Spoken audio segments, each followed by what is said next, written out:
세계에서 가장 많은 나라가 사용하는 언어는 무엇일까요? 대부분의 사람들은 영어를 떠올리겠지만 정답은 스페인어입니다. 전 세계 20개국 이상 약 5억 명이 스페인어를 사용하고 있죠. 이처럼 거대한 언어권을 가진 만큼 스페인의 예술 문화는 세계 곳곳에 깊이 스며들어 있습니다. 특히 영화 분야에서도 그 독창성과 감성이 두각을 드러내는데요. 스페인 영화들은 우리나라에 다소 잘 알려지지 않았지만 거칠지만 세련된 영상미, 현실과 초현실을 오가는 연출, 그리고 불편할 만큼 솔직한 감정 묘사가 스페인 영화만의 독특하고 매력적인 분위기를 자아냅니다. 오늘은 예전에 제 채널에 업로드하였지만 저작권 문제 등으로 삭제한 스페인 영화 몇 편을 소개하려고 합니다. 그럼 재밌게 시청해 주시길 바랍니다. 첫 번째로 페드로 알모도바르 감독의 대표작 내 어머니의 모든 것입니다. 홀로 아들을 키우고 있는 간호사 마뉴엘라는 어느 날 교통사고로 인해 아들을 떠나보내는데, 그녀는 아들이 남긴 일기장을 통해 아들이 오래전에 헤어진 남편을 그리워하고 있음을 알게 됩니다. 그녀는 아들의 죽음을 알리기 위해 헤어진 남편을 찾아 여행을 떠나고, 그 안에서 트랜스젠더 창녀와 동성애 배우, 그리고 에이즈에 걸린 수녀 등을 만나며 모성애에 대한 색다른 시각과 해석을 보여줍니다. 실제로 성소수자인 페드로 알모도바르 감독은 언제나 동성애와 섹스 등의 파격적인 주제를 메인으로 스페인 영화다운 난해하면서도 냉철하고 솔직한 영화들을 만드는데, 그 중에서도 내 어머니의 모든 것은 가장 순한 맛이면서 가장 대중적이고 또한 가장 완성도 높은 작품성을 보여줍니다. 특히 영화 내의 붉은색을 이용한 미장센은 정말 언제 봐도 감탄을 자아낼 영상미를 보여주는데요.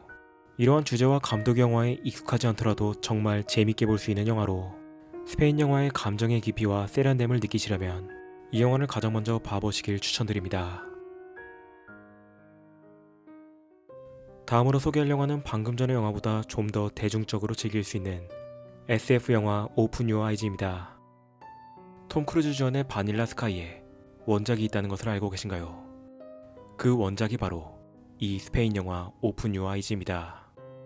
스페인을 대표하는 감독 중 하나인 알레칸드로 아메나바르 감독이 25세의 젊은 나이에 완성한 놀라운 SF 스릴러로, 잘생긴 외모와 엄청난 재력으로 호화로운 인생을 살던 한 남성이 어느 날 전 여친의 복수로 교통사고를 당하며 끔찍한 몰골로 변하게 되는데, 이때부터 영화는 꿈과 현실을 뒤섞는 구조로 관객들을 매혹시키며 놀라운 반전과 여운까지 담아내는 정말 대단한 영화입니다. 헐리우드 리메이크작인 바닐라 스카이가 좀 더 감성적이고 세련되게 만들었다면, 원작은 유럽 영화답게 더욱 차갑고 철학적인 분위기를 자아냅니다. 기술과 인간의 욕망이 충돌하는 90년대 후반 SF 스릴러의 정점을 보여주는 영화로, 혹시 리메이크작을 보셨더라도 원작도 한번 봐보시길 꼭 추천하는 영화입니다. 다음 영화는 앞서 소개한 아메나바르 감독의 충격적인 데뷔작 떼시스입니다. 이 영화는 영상 매체의 폭력성과 스너프 필름이라는 불편한 주제를 다루며 그 속에서 최고급의 긴장감과 스릴을 느끼게 해주는 예술성과 대중성 그 모두를 잡은 명작 스릴러 영화입니다. 대중매체와 폭력이라는 주제로 논문을 준비하고 있던 안젤라는 자료를 조사하던 도중 어느 한 스너프 필름을 보게 되는데, 그 안에서 끔찍하게 죽임을 당하는 한 여자가 얼마 전 실종된 대학교 친구라는 것을 알게 됩니다. 이후 안젤라가 필름의 출처를 추적하며 범인의 정체를 알아가는 서스펜스적인 구조를 가진 영화로, 단순히 스릴러로서의 재미뿐만 아니라 폭력과 대중매체, 그리고 인간의 본능을 냉철하게 파헤치는 데뷔작답지 않은 놀라운 연출력을 보여줍니다. 훗날 아메나바르 감독은 헐리우드로 넘어가 니콜 키드먼이 주연한 디아더스로 세상의 이름을 알리게 되는데, 그럼에도 여전히 그의 최고 작품은 오픈 유어 아이즈와 떼시스가 아닌가 생각합니다. 아직 안 보신 분들이 있다면 꼭 한번 봐보시길 추천드립니다. 이번 작품은 제가 정말로 사랑하는 블랙 코미디 영화입니다. 다소 수위가 높은 영화들도 아무렇지도 않게 TV에서 방영해주던 시절 거실에서 불 꺼놓고 보던 추억이 있는 영화이죠. 이 영화는 스페인 블랙 코미디의 거장 알렉스 데라 이글레시아 감독의 작품으로, 어느 날 노인이 고독한 방에 숨겨져 있던 300만 달러를 손에 넣게 된 한 부동산 중개인이 탐욕에 눈이 먼 아파트 주민들에게 쫓기는 이야기를 그립니다.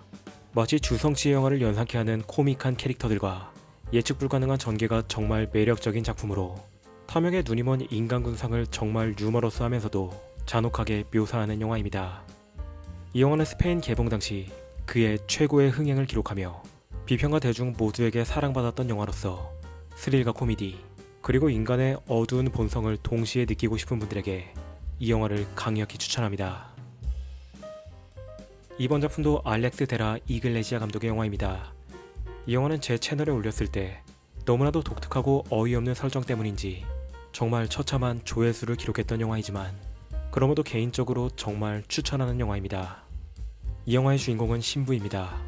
그는 악마의 탄생을 막고 세상을 구하기 위해 도시로 나왔지만 악마를 숭배하는 헤비메탈 오타쿠와 수많은 팬을 가지고 있는 사기꾼 퇴마사와 팀을 이뤄 악마를 찾기 위한 황당한 여정을 시작합니다. 내용만 들어도 정말 바보같은 B급 코미디처럼 보이지만 감독은 이 미친 설정 속에서 종교의 위선과 신앙의 본질, 그리고 인간의 탐욕을 잔혹하면서도 유머러스하게 뒤섞습니다. 이글레시아 감독의 작품은 언제나 혼돈과 질서의 경계에 서 있습니다. 폭력과 풍자, 신성함과 불경함이 동시에 뒤섞이고 그 불협화음 속에서 인간의 진짜 모습을 드러내죠. 이러한 이글레시아 감독의 세계를 느끼고 싶은 분들에게 이 영화를 강력히 추천합니다. 이번 작품은 아마도 가장 유명한 스페인 멜로 영화 중 하나일 것입니다. 동시에 세상에서 가장 독특한 멜로 드라마이죠. 세상에는 수많은 사랑 영화가 있지만 이 영화만큼이나 운명이란 단어를 아름답게 시각화한 영화는 없을 것입니다.